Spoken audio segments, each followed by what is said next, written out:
Olá, boa noite. O Rede TV News está no ar.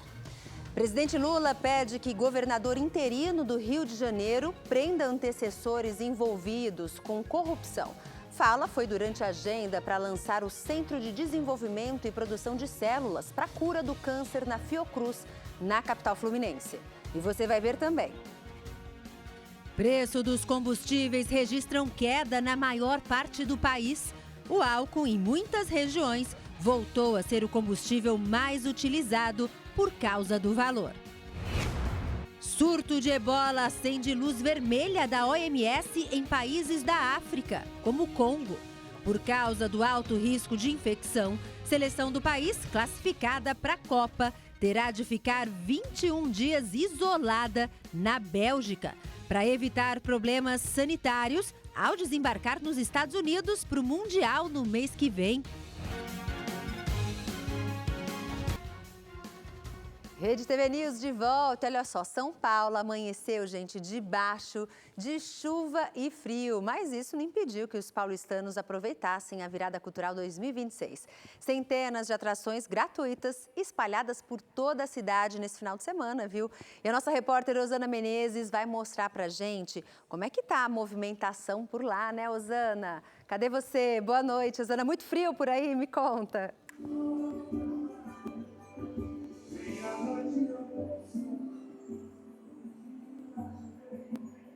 Boa noite, Gabi. Nós estamos aqui no Vale do Anhangabaú, centro de São Paulo, acompanhando a Virada Cultural que está na sua 21ª edição. A expectativa é que 4 milhões de pessoas passem pelas 1.200 atrações espalhadas por toda a capital. Então, Zona Norte, Zona Sul, Zona Leste, Zona Oeste, são palcos descentralizados, Gabi. Olha que legal.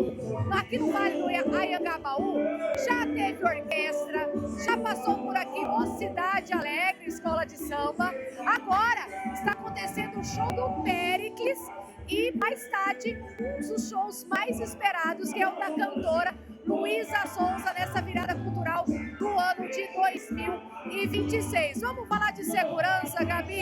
Olha, mais de 9.000 agentes estão atuando nesses palcos descentralizados por toda a capital. Ainda tem o apoio de mais de 50.000 câmeras de monitoramento da Smart Sampa. Então, para você que está em casa, vem curtir com segurança. Vamos de transporte público. Para quem vem de transporte público, mais de 50 linhas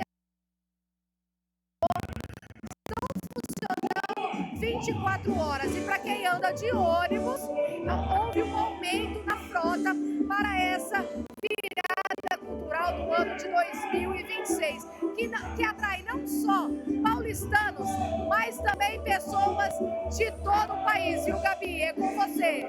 Tá certo, Osana, obrigada. Boa festa aí para todo mundo. Tem que aproveitar mesmo, uma grande oportunidade aí. E olha, acusado de mandar matar o galerista Brent Sikema é condenado nos Estados Unidos. O crime aconteceu no Rio de Janeiro e foi encomendado pelo ex-marido. A justiça americana condenou Daniel Sikema pela morte do ex-marido, o galerista Brent Sikema, de 75 anos, ocorrida em janeiro de 2024, quando o Marchand passava as férias no Rio de Janeiro. O júri considerou que Daniel é culpado por conspirar contra a vítima, arquitetar sua morte e contratar um assassino. A sentença ainda não foi anunciada, mas a promotoria pediu a prisão perpétua de Daniel. Brent foi morto a facadas no apartamento em que morava na zona sul do Rio. O acusado de executar o crime é o cubano Alejandro Triana Preves. Ele confessou o crime e apontou Daniel como mandante. Alejandro disse que foi contratado por $200 mil.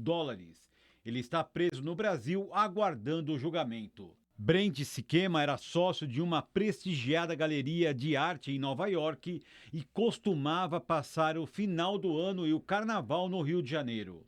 A investigação aponta que o motivo do crime foi uma disputa financeira que começou depois que o casal se divorciou. Brent retirou Daniel do testamento, que passou a pedir valores milionários ao galerista. Os dois têm um filho, hoje com 15 anos. E olha, os preços da gasolina, do etanol e do óleo diesel registraram queda na maioria dos estados aqui no Brasil. Em muitas regiões, o álcool voltou a ser financeiramente mais vantajoso. Quem chega nos postos para abastecer comemora a redução de preço. Como está muito alto, qualquer caída que tem no preço é bom. Caiu uns 40 centavos. Resolvi encher o tanque, inclusive, por causa disso. Em Belo Horizonte, o preço médio da gasolina comum registrou queda de quase 5%. Um levantamento feito pelo site Mercado Mineiro mostra que o valor do litro recuou de R$ 6,38 em abril para R$ 6,06 em maio. Em diversos postos, o consumidor paga menos de R$ 6. A gente teve a intervenção aí de órgãos de defesa do consumidor, do próprio governo, que realmente multaram alguns postos e algumas distribuidoras que abusaram antecipadamente. Os dados foram coletados antes do anúncio da medida provisória do governo federal que prevê subvenção no preço da gasolina. A proposta projeta um auxílio de até 89 centavos por litro para conter o impacto da alta do petróleo no mercado internacional. Ajuda bastante. Para mim, que trabalho com aplicativo, qualquer desconto é válido, né? Em João Pessoa, o Procon constatou redução de preço da gasolina em 20% dos postos pesquisados. O maior valor caiu de R$ 6,93 para R$ 6,49. O etanol também está mais barato. O preço caiu em 19 estados e no Distrito Federal. Aqui em Belo Horizonte, a redução foi de quase 12% nas últimas semanas. O menor preço médio foi registrado em São Paulo, R$ 4,07. Já o valor mais alto é cobrado no Amapá, R$ 5,86. Hoje a gente tem regiões que estão em torno de 65%, 68% do valor da gasolina. E pelo aquele cálculo de 70%, hoje o etanol é vantajoso em diversas regiões do país. No caso do óleo diesel, a queda é mais tímida, cerca de 2%. O combustível acumula alta de quase 15% desde o começo do ano. O consumidor precisa ficar atento também com a diferença de preço entre bairros e regiões. A tendência realmente é que caia ainda mais nas próximas semanas, mas tudo depende do consumidor, desde que o consumidor pesquise bastante. E o presidente Lula cumpriu a agenda hoje no Rio de Janeiro, onde participou do lançamento do Centro de Desenvolvimento e Produção de Células para a Cura do Câncer na Fiocruz. Ele também fez um pedido ao governador interino do estado. Trabalhe para prender todos os ladrões que governaram o Rio de Janeiro.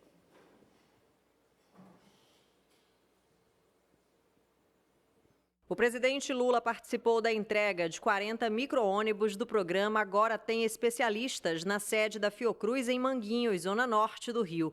Os veículos vão atender pacientes de 38 municípios fluminenses em tratamento de radioterapia e hemodiálise. Ao lado do ministro da Saúde, Alexandre Padilha, ele também participou da entrega das primeiras carteiras profissionais de sanitaristas regulamentadas pelo governo federal.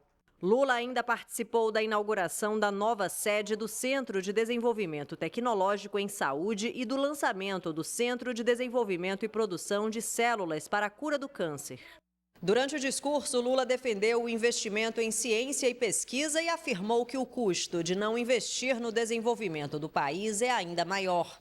O presidente citou a importância da transferência de conhecimento e lembrou avanços de programas sociais e educacionais criados em seus governos. Quem é que fez mais universidade, quem colocou mais aluno na universidade, quem fez mais Instituto Federal, quem fez mais escola de tempo integral. É só pesquisar.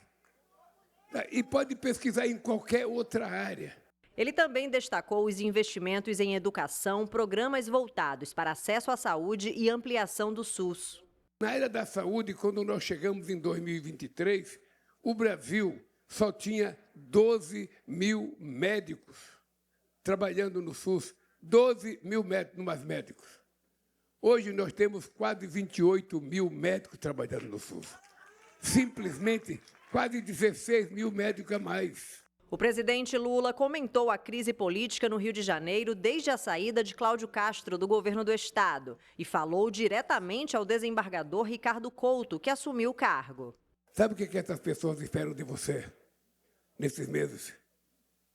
Trabalhe para prender todos os ladrões que governaram esse estado, os deputados, que fazem parte de uma milícia organizada.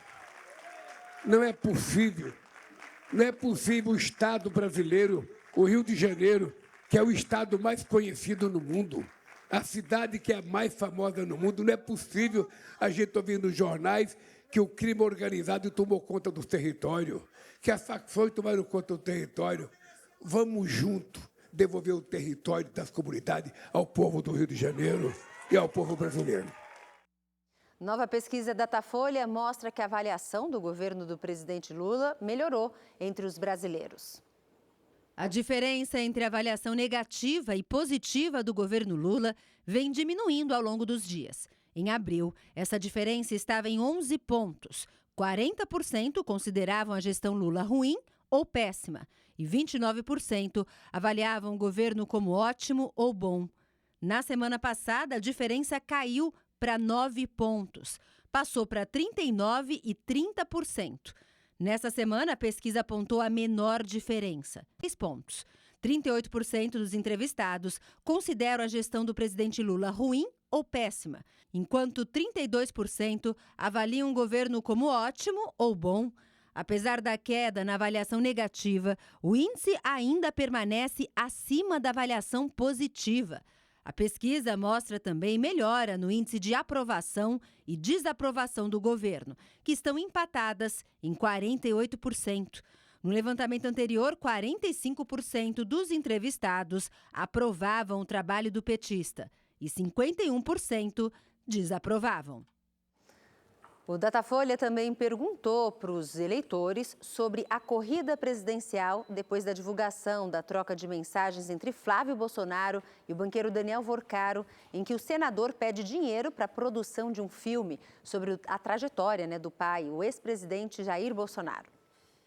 Para 48% dos pesquisados, o senador Flávio Bolsonaro deveria desistir da candidatura e apoiar outro candidato. 44% afirmam que ele deveria se manter na corrida presidencial e 8% não souberam responder. Já entre os eleitores de Flávio Bolsonaro, 88% acreditam que o senador deve manter a candidatura, 10% que ele não deveria e 2% não souberam responder. A pesquisa ainda mostra que num eventual segundo turno entre Flávio e Lula, o petista ganharia de 47% a 43% dos votos. No último levantamento do Datafolha, os dois candidatos estavam empatados com 45% das intenções de voto. O Datafolha ouviu 2.004 pessoas com 16 anos ou mais em 139 municípios em entrevistas presenciais realizadas na quarta e na quinta-feira. A margem de erro máxima é de 2 pontos percentuais para mais ou para menos. E o governo brasileiro vai esperar a publicação do que motivou a justiça italiana a negar a extradição e colocar em liberdade a ex-deputada do PL, Carla Zambelli, para se manifestar oficialmente. Zambelli ainda pode ser condenada e extraditada no segundo processo. A extradição de Carla Zambelli ao Brasil foi recusada pela Suprema Corte de Cassação de Roma, mesmo após o pedido ter sido aceito em todas as instâncias inferiores da justiça italiana. A notícia repercutiu na imprensa internacional, não só no Brasil. Os jornais da Itália destacaram principalmente a misteriosa fala da ex-deputada sobre uma suposta missão. O estranho enigma está num vídeo publicado pelo advogado de Zambelli, Pier Emílio Sammarco, nas redes sociais, logo após ela ser solta. Vocês não sabem ainda qual é essa missão, mas logo vocês vão saber pelos meus canais. O embaixador brasileiro em Roma, Renato Mosca, afirmou que o governo do Brasil só vai se manifestar depois da publicação dos motivos da decisão da justiça italiana. Especialistas acreditam que a sentença não deve impactar muito nas relações diplomáticas entre os dois países. O vínculo entre o Brasil e a Itália, ele é muito forte e ele vai além, né? Então, em questões multilaterais, como ONU, G20, o Brasil está sempre atuando em conjunto com a Itália. Então, diante dessa estrutura, um caso específico certamente não vai abalar essa relação. A decisão da Corte de Cassação anulou de forma definitiva o pedido de extradição para o Brasil feito por uma das sentenças de Zambelli. Essa era referente à condenação no STF a 10 anos de cadeia pela invasão hacker ao sistema do Conselho Nacional de Justiça. Mas há um segundo pedido de extradição em análise na justiça italiana. A ex-deputada tem outra condenação a 5 anos de reclusão no Brasil, que envolve crimes de porte ilegal de arma e constrangimento público. Esse caso pode inclusive gerar uma nova medida cautelar, o que levaria Zambelli de volta à prisão. O segundo pedido está na última instância da justiça italiana e a audiência ocorrerá no mês de junho. A extradição para o Brasil por esse segundo processo criaria uma situação complexa entre os dois países. Aqui sim nós temos uma saia justa diplomática, porque pelo princípio da especialidade, a Itália pode exigir que, se for extraditar a Carla Zambelli, ela só pode cumprir a pena do segundo processo. Ela não pode ser submetida à pena do primeiro processo. Rede TV News de volta. O presidente Donald Trump afirmou estar próximo de um acordo de paz no mesmo dia em que publicou o mapa do Irã coberto por uma bandeira americana e disse que pode voltar a bombardear o país. Para o Irã, os Estados Unidos não negociam com honestidade. O chefe da Casa Branca disse ter conversado por telefone com Benjamin Netanyahu e diversos líderes árabes sobre um memorando de entendimento relativo à paz. Ele afirmou que o acordo estava sujeito à finalização pelos Estados Unidos, Irã e outros países. Mais cedo, um porta-voz do Ministério das Relações Exteriores do Irã sinalizou que Washington e Teherã estavam na fase final da elaboração de um documento que, segundo ele, provavelmente adiaria a discussão sobre o programa nuclear iraniano, um ponto crucial nas negociações. O presidente do parlamento persa e principal negociador do Irã disse, no entanto, que os Estados Unidos não negociam com honestidade. Nas 2 vezes em que Donald Trump e os representantes dele afirmaram estar perto de um acordo, uma no ano passado e outra no início deste ano, as Forças Armadas dos Estados Unidos atacaram o território iraniano. Entre os muitos sinais contraditórios do republicano no dia de hoje, está, além da publicação do mapa do Irã coberto pela bandeira americana, a declaração dele de que pode decidir até domingo se chega a um bom acordo ou explode os iranianos em 1000 infernos. E a gente continua no noticiário internacional porque pelo menos 18 pessoas morreram e mais de 40 ficaram feridas num bombardeio das forças ucranianas contra um dormitório feminino de uma escola técnica numa região ocupada pela Rússia. O presidente Vladimir Putin acusou Kiev de atingir uma área civil e prometeu retaliação. Autoridades da Ucrânia disseram que o ataque tinha como alvo uma unidade de drones estacionada perto da escola. Nas imagens é possível ver os escombros do que um dia foi um prédio de 5 andares. A maioria das mulheres mortas tinha pouco mais de 20 anos. Moscou pediu uma reunião de emergência de Conselho de Segurança da ONU. O surto de ebola pode sair do controle no Congo, viu? A OMS, inclusive, elevou para muito alto o risco de infecção. O vírus ameaça outros 9 países africanos. Autoridades de outros continentes já começam a adotar medidas de contenção. Os Estados Unidos, por exemplo, baniram a entrada de viajantes do Congo, Uganda e Sudão do Sul. Os hospitais no leste do Congo estão lotados. Casos suspeitos ficam sem atendimento. Funerais são restringidos a poucas pessoas ou proibidos. O vírus avança e o risco do surto sair do controle é real. São quase 750 casos suspeitos e 177 mortes confirmadas. A situação é grave o suficiente para a Organização Mundial da Saúde ter declarado emergência internacional de saúde pública e elevado o nível de risco para muito alto no Congo. O vírus chegou à vizinha Uganda. A cepa em circulação é a Bundibugyo, rara, letal para cerca de 1/3 dos infectados e sem vacina aprovada. Os reflexos chegam longe. Os Estados Unidos baniram a entrada de viajantes vindos do Congo, Uganda e Sudão do Sul, e anunciaram que vão suspender a deportação de imigrantes para as regiões afetadas pelo vírus. No futebol, a seleção congolesa que vai disputar a Copa do Mundo em junho foi obrigada a ficar em quarentena na Bélgica por 21 dias antes de embarcar para os Estados Unidos. A República Democrática do Congo vai disputar a primeira Copa de sua história. Mas antes de entrar em campo, os jogadores vão precisar provar que estão mesmo livres do vírus. É a dimensão que essa crise de saúde tomou. E é nesse cenário de alerta que chega uma notícia que traz esperança. Cientistas da Universidade de Oxford desenvolvem uma vacina experimental contra o Bundibug, usando a mesma tecnologia criada durante a pandemia da Covid. Quem explica é a professora Theresa Lam, do Oxford Vaccine Group. Estamos enviando os materiais para produzir vacina em escala na Índia. E se tudo correr bem, vamos ter uma vacina para testes em humanos em 2 a 3 meses. Os testes em animais já começaram. Por hora, essa é a principal esperança contra o surto. Pelo menos 90 trabalhadores morreram numa explosão de gás numa mina de carvão no norte da China. O acidente é um dos mais mortais no setor de mineração no país. No momento da explosão, mais de 240 trabalhadores estavam em serviço no subsolo. A causa do acidente está sendo investigada, segundo as autoridades de gestão de emergências da região. Mistério nos ares. O Departamento de Defesa dos Estados Unidos divulgou um novo lote de documentos sobre supostos avistamentos de objetos voadores não identificados.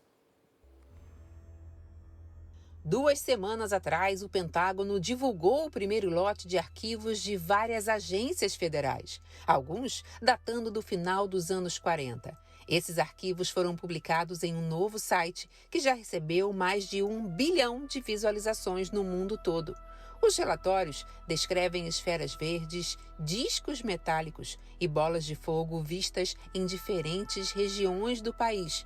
E os arquivos fazem parte de uma série de documentos liberados pelo Pentágono nos últimos anos. As ocorrências são classificadas oficialmente como fenômenos anômalos não identificados. Entre os arquivos recém-divulgados está um vídeo de um sensor infravermelho operado pela Guarda Costeira em abril de 2024, mostrando um objeto voando próximo a um avião sobre o sudeste dos Estados Unidos. Outro menciona um objeto em formato de disco que teria permanecido parado no ar antes de desaparecer. Apesar da repercussão, o Departamento de Defesa reforçou que não existem evidências de origem extraterrestre nos episódios analisados até agora.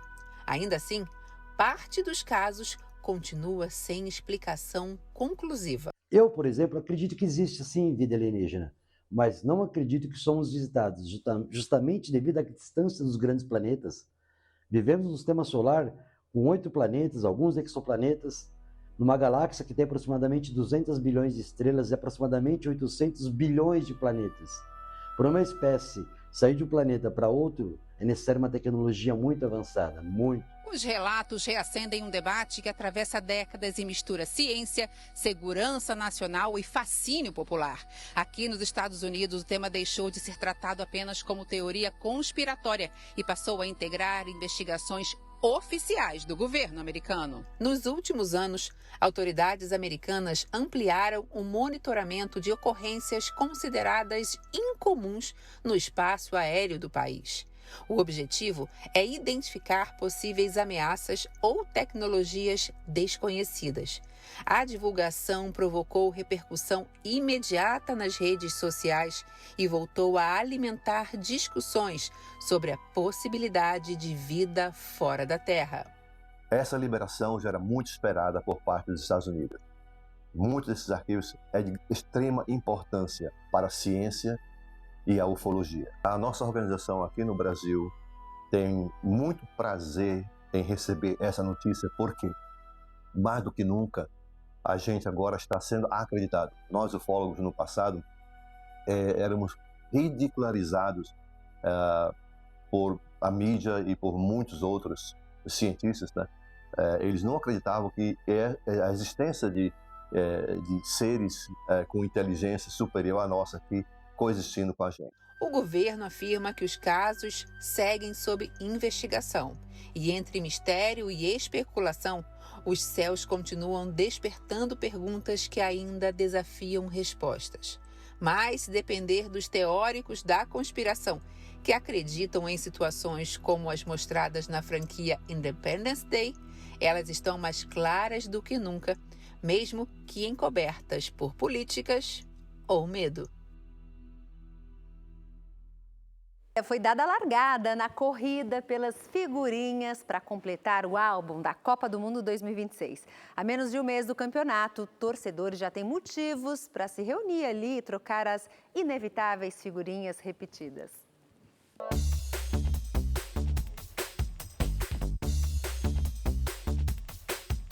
Conta daqui, confere dali e sempre tem aquelas que insistem em repetir.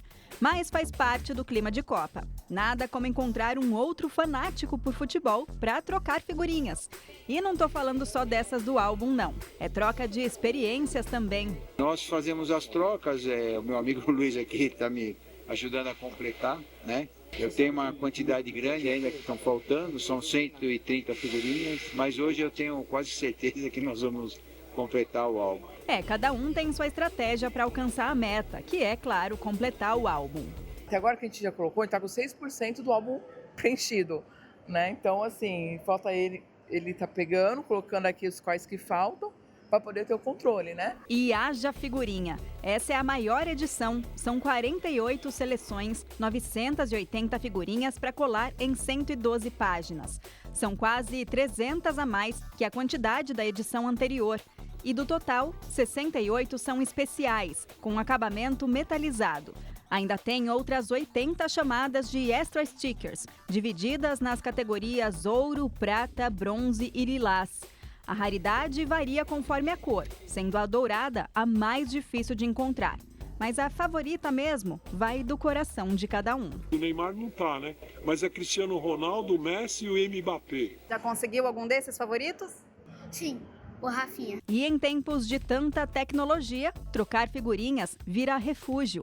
É trocar as telas digitais pelo contato social presente. Tá sendo... É bom, né? Distrai, eu acho que o foco muda um pouco, né? Tá sendo bacana. Além do que, tem toda a tradição de passar o costume de geração para geração. A gente tenta passar um pouco para torcer, para acompanhar, né? Tá animado com a Copa? Tô. Torcendo para quem? O Brasil. Seja criança ou marmanjo, jovem ou experiente, a Copa une quem tem espírito esportivo. E aí, a cada 4 anos, sobram histórias e histórias para contar. Aos 70 anos, seu Wilson já passou por 17 Copas e acompanha os jogos desde criança.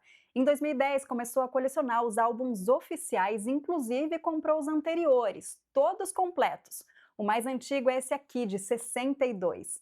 E claro que já garantiu também a edição desse ano, já comprou cerca de 1.500 figurinhas. Por conta das repetidas, ainda faltam umas 150, mas tem tempo. Um bom colecionador sempre arranja tempo para a paixão que tem. Fui vendo que o pessoal gosta, né? E a gente vai pegando amizade, fazendo trocas, e aí embalou, né? E com o tempo, os álbuns se tornam cada vez mais valiosos. Tem uns bem valorizados, viu? Aqui nesses daqui, Copa 70, bem conservado, acho que uns 3, 4 mil. Mas esses aqui é tudo nessa faixa. Esse aqui é raríssimo. Esse aqui de 66, esse não tem valor comercial. Para esse ano, o álbum varia de R$ 24,90 no modelo brochura a R$ 359,90 no modelo premium. O de capa dura custa R$ 74,90. Já os pacotinhos com 7 figurinhas saem a R$ 7,00. Agora, para completar o álbum, aí, meu amigo, o valor pode chegar a 5, 6 ou até 7 mil reais só pela compra das figurinhas, considerando as repetidas. Por isso mesmo que a galera se junta nos pontos de encontro espalhados por aí para trocar e economizar. É uma questão de custo também, né? E se a gente ter que ficar comprando cada vez mais, pode ter uma questão de mais custo, né?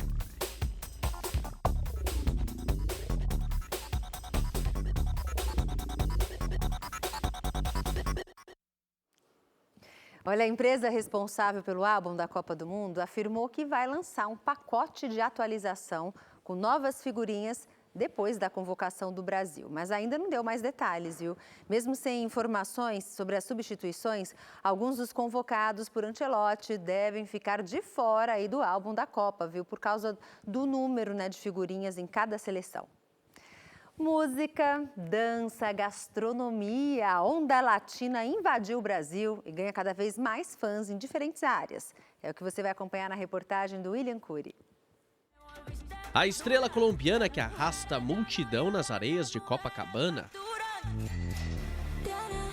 De Porto Rico para os palcos de um dos maiores eventos esportivos do mundo. Bad Bunny também lotou o estádio este ano aqui no Brasil. Eles estão em alta, é a chamada onda latina, que chegou com força por aqui. No início, quando eu cheguei, eu não escutava nem música aqui, né? Hoje em dia todo mundo conhece Shakira, Bad Bunny, Karol G, a comida também é uma coisa que evoluiu muito e tem tido muita mais aceitação também. Para se ter uma ideia, as músicas de Bad Bunny estão tocando 5 vezes mais aqui no Brasil. São mais de 110 milhões de ouvintes mensais nas plataformas de streaming.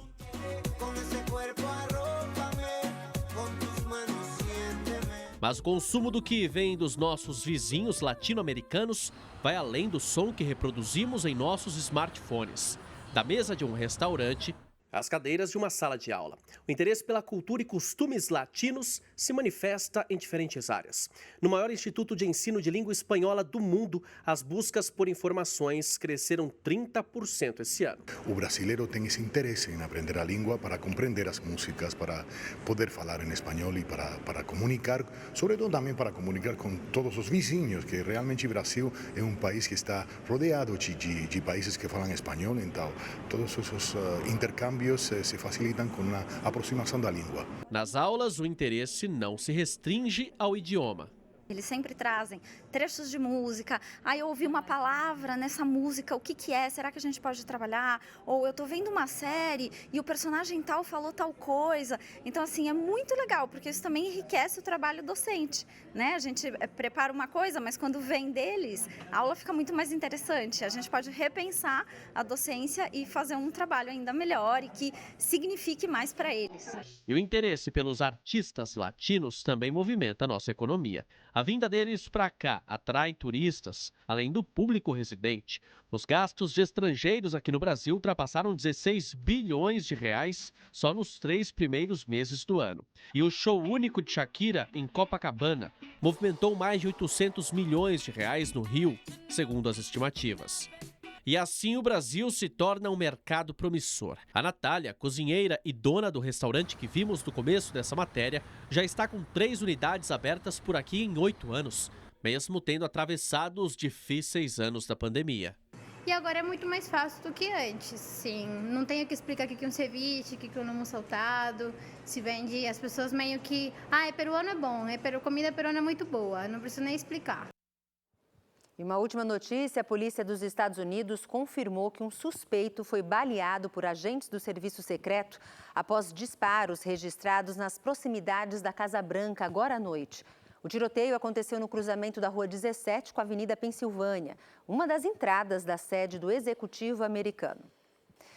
E o Rede TV News fica por aqui para você rever as nossas reportagens. Já sabe, né? É só acessar redetvgo.com.br ou baixar o aplicativo do Rede TV Go aí no seu celular. Uma ótima noite para você e até a próxima. Tchau, tchau.